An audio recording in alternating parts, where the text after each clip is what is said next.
আসসালামু আলাইকুম। সংসদে স্বরাষ্ট্রমন্ত্রীর দায়িত্ব নিয়ে প্রশ্ন তুললেন মাসুদ হান্নান। একজন ভুক্তভোগী নারী অভিযোগ করেছে ওনাকে ধর্ষণ করা হয়েছে সাপ্তাহিক ভোট দেওয়ার কারণে। সার্কেল এসপি 1 ঘন্টার মধ্যে বলেছে এই ধরনের কোনো ঘটনা ঘটে নাই। আজকে 42 দিন পার হয়েছে, এখনো ডিএনএ রিপোর্ট আসে নাই। মামলা নিতে 3 দিন দেরি হয়েছে। সিভিল সার্জন অফিস তদন্ত কমিটি করে দিয়েছে, তদন্ত কমিটির রিপোর্ট জমা দিয়েছে। ভুক্তভোগী নারী জানে না তার তদন্ত রিপোর্ট কি এসেছে। এই ভয়াবহ পরিবেশ তৈরি কারা করছে? আমার মনে হয় স্বরাষ্ট্রমন্ত্রী আইনের ব্যাখ্যা না দিয়ে আইনমন্ত্রী আইনের ব্যাখ্যা দিবেন। স্বরাষ্ট্রমন্ত্রীর এসবে মনোযোগ দেওয়া দরকার। স্বরাষ্ট্রমন্ত্রীর মনোযোগ দেওয়া দরকার। সারা দেশে কোথায় কোথায় সন্ত্রাসীরা রয়েছে সেই সকল সন্ত্রাসীদের তালিকা করে তাদেরকে বিচারে। এখানে আপনি জুলাই জাতীয় সনদ, উইদিন ব্র্যাকেট সংবিধান সংস্কার আদেশ, বাস্তবায়ন আদেশ 2025 13ই নভেম্বর, এইটা পুরাটা পড়ার তো মাননীয় স্পিকার কোনো সুযোগ নাই। এখানে আমাদের কারোরই ভুলে যাওয়ার কথা না যে 2টা নির্বাচনের মাধ্যমে আমরা আজকের এই জায়গায় এসেছি, একটি গণভোট এবং একটি জাতীয় সংসদ নির্বাচন। এবং এই গণভোটের ভিত্তি হচ্ছে যেই আদেশ, জুলাই সনদ বাস্তবায়ন আদেশ।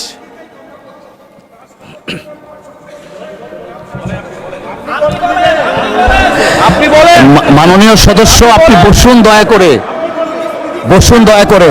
জি চিফ হুইপ, আপনি আপনার বক্তব্য সমাপ্ত করেন। ধন্যবাদ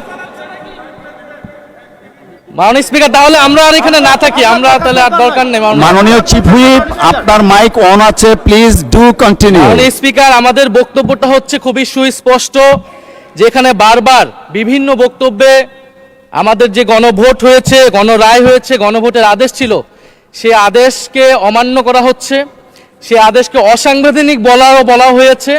যার ভিত্তিতে আমরা এখানে এসেছি সেটাকে অসাংবিধানিক বলা হচ্ছে।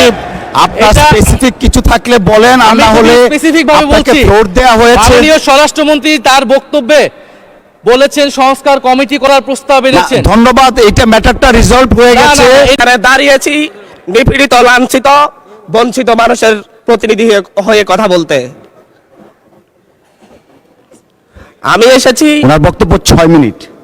মাননীয় স্পিকার, আমি বুঝতে পারছি না সময়গুলো কিভাবে বন্টন করা হয়। সরকার দলের হলো 8 মিনিট, বিরোধী দলের হলো 6 মিনিট, এভাবে তো কথা বলতে পারবো না। মাননীয় স্পিকার, পাশাপাশি আমি এই সংসদের সর্বকনিষ্ঠ এমপি, বাংলাদেশের ইতিহাসের সর্বকনিষ্ঠ এমপি। আমি এখানে দাঁড়িয়ে আপনারা যে জেনজির কথা বলেন, সেই জেনজির প্রতিনিধি হয়ে আমি সংসদে কথা বলতে আসছি। আপনি যদি বলেন যে জেনজিরা কি চাই, আমি বলছি জেনজিরা 72-এর সংবিধান আর চাই না। আপনি যদি বলেন জেনজিরা কি চাই, আমি বলতে এসেছি জেনজিরা এটাই চাই, স্বাধীনতার 30 বছর পরে জন্ম নিয়ে আমার মতো যারা সন্তানরা রয়েছে তারা কেন ভোটাধিকার পাই নাই তার জবাব চাই। আমরা তো স্বাধীন বাংলাদেশে জন্ম নিয়েছি। মাননীয় স্পিকার, আমাদের কি ভুল ছিল? আমরা তো নতুন মানচিত্র পেয়েছি, আমরা তো নতুন পতাকা পেয়েছি, আমরা নতুন সীমানা পেয়েছি। আমাদের পূর্বপুরুষরা 1971 সালে রক্ত দিয়ে আমাদের জন্য একটি নিরাপদ বাংলাদেশ গড়তে চেয়েছেন, কিন্তু আমরা কি সেই নিরাপদ বাংলাদেশ পেয়েছি? আমরা কি সেই নতুন বাংলাদেশ পেয়েছি? আমরা তো সেই নতুন বাংলাদেশ মাননীয় স্পিকার পাই নাই। 71-এ 30 লক্ষ মানুষ শহীদ হয়েছে, জীবন দিয়েছে। তাদের পরবর্তী সন্তানরা যেন নিরাপদ বাংলাদেশে ভোটাধিকার পায়, যেন রক্ষী বাহিনী না হয়, যেন ভোটাধিকার পায়, যেন আবার দুর্ভিক্ষ না হয়। কিন্তু আমরা কি দেখেছি? আমরা দেখেছি বাংলাদেশে দুর্ভিক্ষ হয়েছে। তারপর আমার হাতিয়ার ওই অঞ্চলের নদী ভাঙ্গন রোধ হয় নাই। ওই অঞ্চলের লক্ষ লক্ষ মানুষ ঘরবাড়িহীন ভাবে পড়ে আছে। আমি এই ইলেকশনে ভোট ডাকাতি দেখেছি। আমার গাড়ি বহরে হামলা করা হয়েছে। আমি কি এই ইলেকশনের জন্য নিজের রক্ত ঝরিয়েছি? আমি আজকে স্বরাষ্ট্রমন্ত্রী আছেন, মাননীয় প্রধানমন্ত্রী আছেন, আমি এখানে প্রশ্ন করি, আমি কি রক্ত ঝরিয়েছি? আমরা রক্ত ঝরিয়েছি বলে আপনারা আজকে সংসদে প্রধানমন্ত্রী, স্বরাষ্ট্রমন্ত্রী হয়েছেন।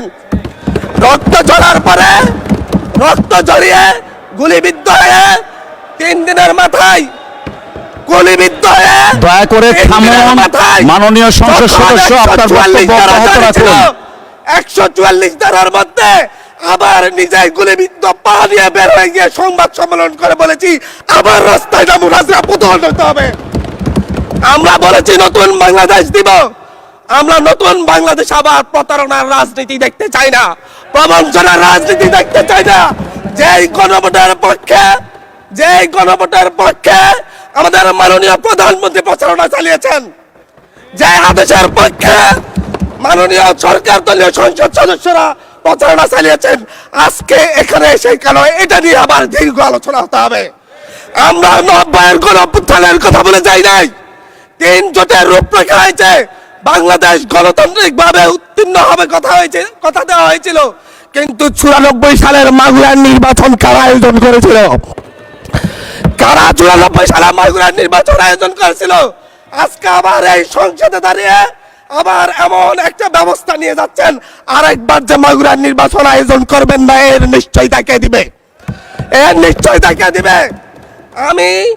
আমি আমার সবচাইতে কম বয়সী প্রার্থী হিসাবে নিজের প্রার্থীটা জমা দিয়ে এলাকায় গিয়েছি প্রচারণা করতে, 3বার হামলা শিকার হতে হয়েছে। আমি সংসদ সদস্য হিসাবে এলাকায় গিয়েছি, সেই জায়গায় আমার উপর হামলা করেছে, সরাসরি ভিডিওতে দেখা গিয়েছে। অস্ত্র নিয়ে, দেশীয় অস্ত্র নিয়ে আমাকে কোপাতে আসা হয়েছে। তারা কারা? ওরা তো তারাই যাদের প্রত্যেকের হাতে বিএনপি দলীয় নেতা কর্মীদের রক্ত লেগে আছে, প্রাণ লেগে আছে। এই বিশ্বাসঘাতকতা মাননীয় স্পিকার, এই রাষ্ট্র আর সইবে না, আপনারাও সইতে পারবেন না। বিশ্বাসঘাতকতার মূল্য এই দেশে আবার দিতে হবে আপনাদেরকে। যারা আপনাদের ভাইদের রক্ত জড়িয়েছে, খুন করেছে, খুনের মামলা আছে, তাদেরকে আবার পুনর্বাসিত করে আমাদেরকে খুন করার জন্য লেলিয়ে দিচ্ছেন। চট্টগ্রাম থেকে এক সাংগঠনিক নেতাকে পাঠিয়েছে অস্ত্র সহ আমাদের লোকজনের উপর হামলা করতে।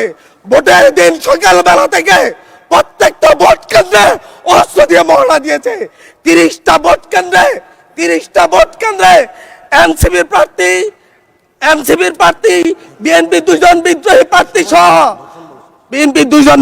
প্রার্থী সহ কারো এজেন্টকে ঢুকতে দেওয়া হয় নাই।